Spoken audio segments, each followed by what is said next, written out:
bienvenue, mesdames, messieurs. Tout un plaisir de vous savoir fidèle au poste pour cette nouvelle randonnée sur 100% Bénin.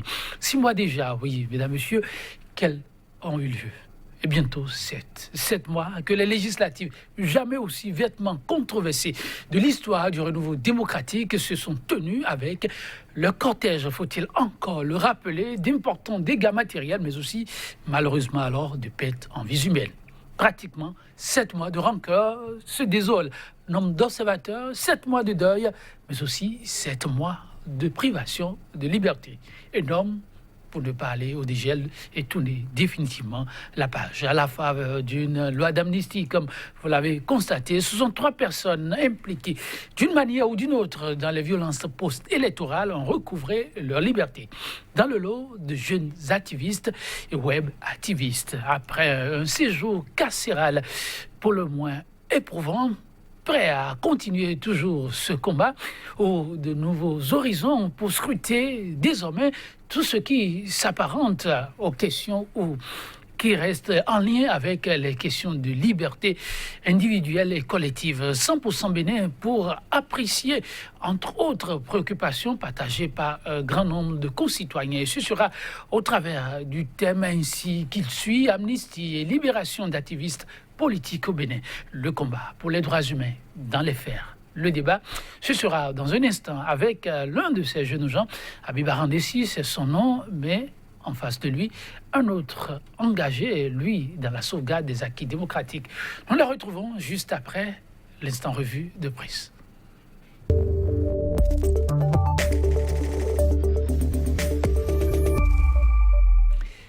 Mesdames, Messieurs, l'instant revue de presse, nous y sommes. Et pour ce premier rendez-vous, nous serons en compagnie de Landry Salamon, déjà confortablement installé. Landry Salamon, bonjour. Bonjour, Joël Etonji. Alors, on démarre notre randonnée en compagnie de nos confrères avec quel élément? Disons avec plusieurs sujets, notamment la politique. Vous le savez, la presse béninoise, elle est beaucoup plus politique. D'ailleurs, avec ce sujet des lendemains, notamment de tout ce qui se fait actuellement au Parlement, des suites de la révision de la Constitution, promulgation du code électoral, de la charte des partis politiques. Que prépare Patrice Talon pour 2021, véritablement? Et en face, est-ce que l'opposition a une réponse? Que fait-elle justement? Voilà quelques sujets. Puis, disons, le troisième qui tient aujourd'hui le haut du pavé dans les colonnes des canards, c'est aussi cette convocation de l'ambassadeur de Nigeria après le Bénin. Vous vous en souvenez, Joël Etonji, des suites de l'incident, ou bien des incidents qui s'étaient produits à Pobé, et puis à Igolo, les frontières avec le Nigeria. Alors on va y aller. On démarre avec quel quotidien? Nous démarrons ce matin avec le Nouvel Observateur. Le Nouvel Observateur qui nous dit que le Bénin a l'ère de la rupture, une démocratie sans contre-pouvoir, s'exclame ce matin le journal, qui parle également d'une autre information présidentielle de 2021. Le gouvernement ne sème-t-il pas la confusion? C'est donc une autre interrogation à la une ce matin du journal Le Nouvel Observateur. Nous changeons de quotidien avec Point Média ce matin. Point Média, depuis le simulacre de dialogue politique, Talon et ses alliés font de la magie, dit ce matin le journal. Adieu la compétition électorale au Bénin, mort programmée de la démocratie, c'est une interrogation à la une de Point Média. Djogbenou plus rapide que l'éclair, affirme ce matin le quotidien. Voilà donc quelques informations qu'on pouvait retenir évidemment à la une du journal Point Média ce matin. Et pendant ce temps, la dépêche se désole toujours de la révision de la Constitution, notamment de la procédure qui a été adoptée. Bénin, révision constitutionnelle en catimini. Le déni de consensus, nous dit ce matin le journal, qui visiblement reste très attaché aux acquis de la Conférence nationale des forces vives de la nation. Nous changeons de quotidien. Dynamisme Info ce matin, qui nous parle du parrainage des candidats pour les présidentielles. Le Parlement ferme à l'opposition pour 5 ans l'accès à la marina.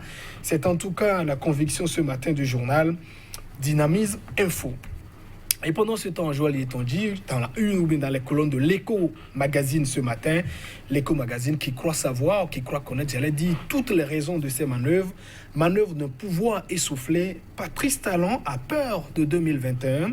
C'est la conviction ce matin du journal l'Echo Magazine. On change de quotidien ce matin, Matin Libre, pour un nouvel élan Et si l'opposition revoyait sa stratégie, c'est donc ce que dit ce matin le quotidien Matin Libre. Et si l'opposition revoyait, j'allais dire, sa stratégie, avec les images de ces deux anciens présidents de la République, Boni Yahi et Nicéphore Dieudonné Segoulo, vous le savez tous, des forces de la résistance. Un autre journal ce matin, Info Plus, qui nous parle donc de l'agression de magasins par les Nigérians. C'est un problème de sécurité nationale, nous dit ce matin donc le journal.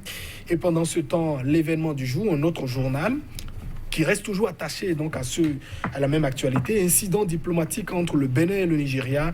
Le gouvernement béninois a remonté, l'ambassadeur nigérien rassure avec ces images qui ont donc beaucoup circulé, j'allais dire abondamment, sur les canaux digitaux ce week-end avec ces deux ministres et notamment l'ambassadeur du Nigeria près le Bénin.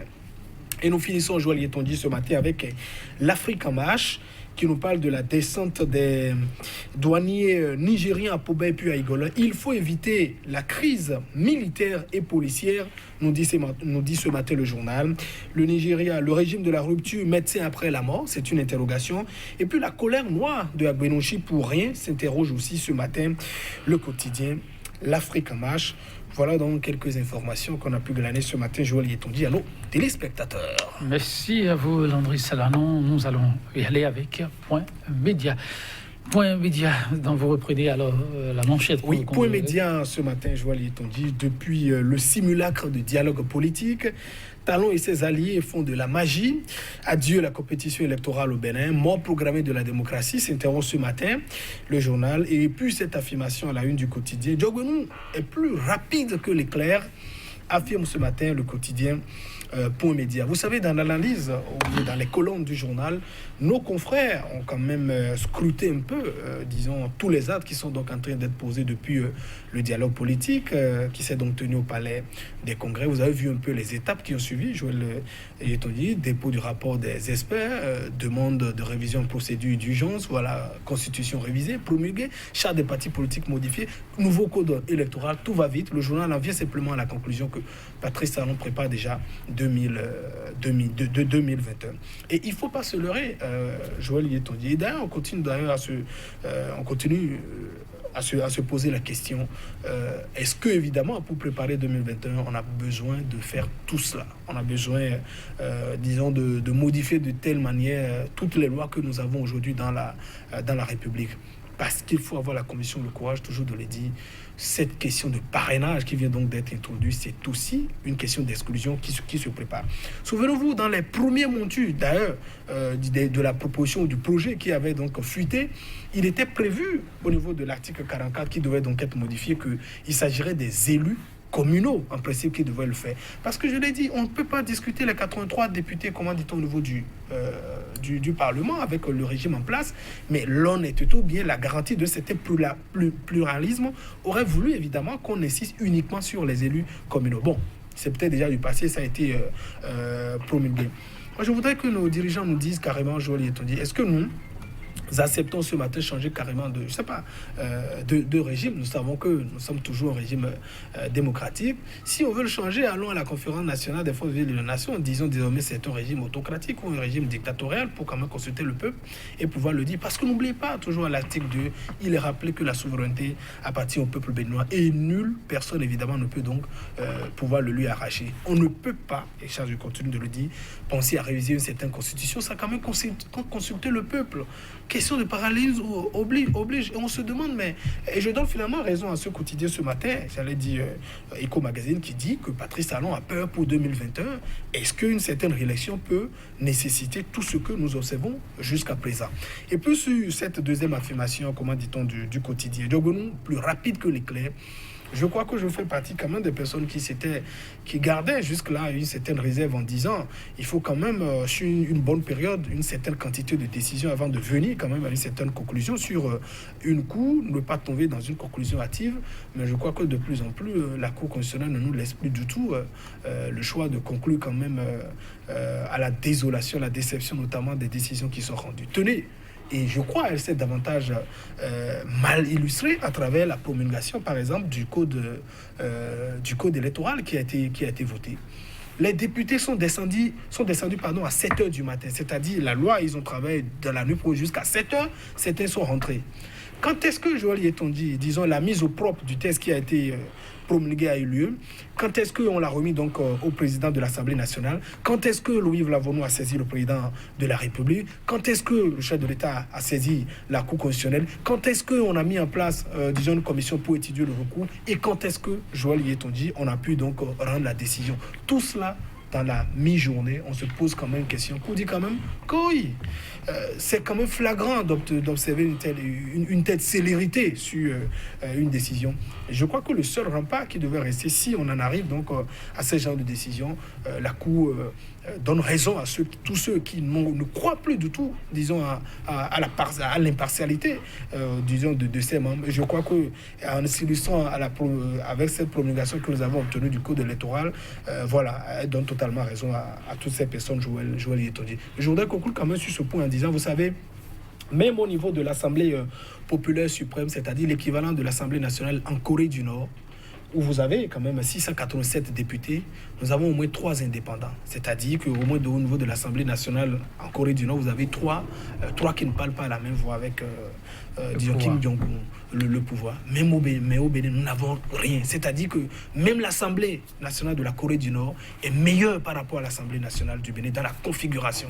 Je crois que c'est une déception. Et à cette allure, quel investisseur vous verrez venir dans un pays et vous rassurer quand aussi, dans les dispositions de la Constitution, vous dites que le chef de l'État a ratifié qu'il informe le Parlement quelques jours après et qu'on trouve curieusement, disons, des gens dans cette République venir défendre ces genres de propositions. C'est triste.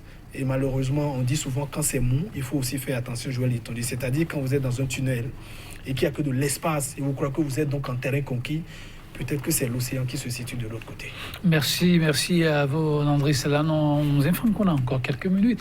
On ira vers Matin Libre. Matin Libre qui, aujourd'hui, a préféré aller chercher au niveau de la cour de l'opposition. Oui, qui visiblement donne un conseil à l'opposition ce matin. Et si l'opposition revoyait sa stratégie, c'est ce que nous dit ce matin le journal Matin Libre. Évidemment, c'est vrai, il faut avouer que l'opposition a été quand même elle a été surprise par tout ce qui se passe. Et je dis d'accord, mais sur cette question de surprise, mais qui pouvait l'imaginer? Nous avons tourné dos déjà à tout ce qu'on observe actuellement à la Conférence nationale des forces vives de la nation. Comment on peut imaginer qu'on peut avoir 83 députés sur 83? C'est impensable. Donc, tous ceux qui font aujourd'hui le reproche en disant non, l'opposition n'anticipe pas sur des questions, même dans vos prévisions, comment vous pouvez imaginer donc de ce genre de situation? Donc, c'est dire, Joël Yetonji, que ce n'est pas tous les droits que la Constitution nous donne que nous réclamons, par exemple. Non. Donc, la gestion d'un État dépend à la fois de la personnalité que vous avez et également de la manière dont vous faites appliquer les décisions.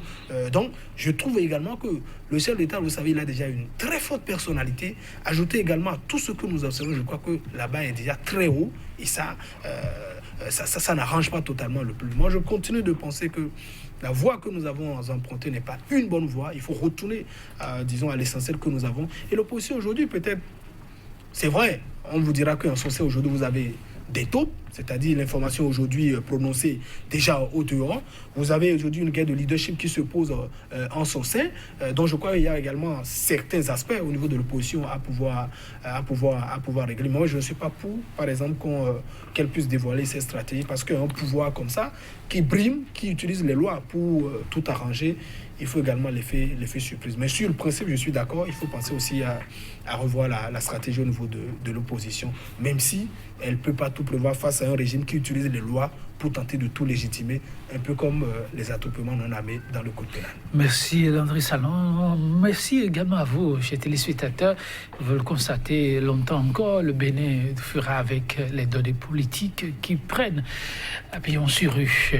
Ainsi va l'actualité ce jour avec nos confrères. On va s'en arrêter là, mais on se retrouve demain. Au revoir.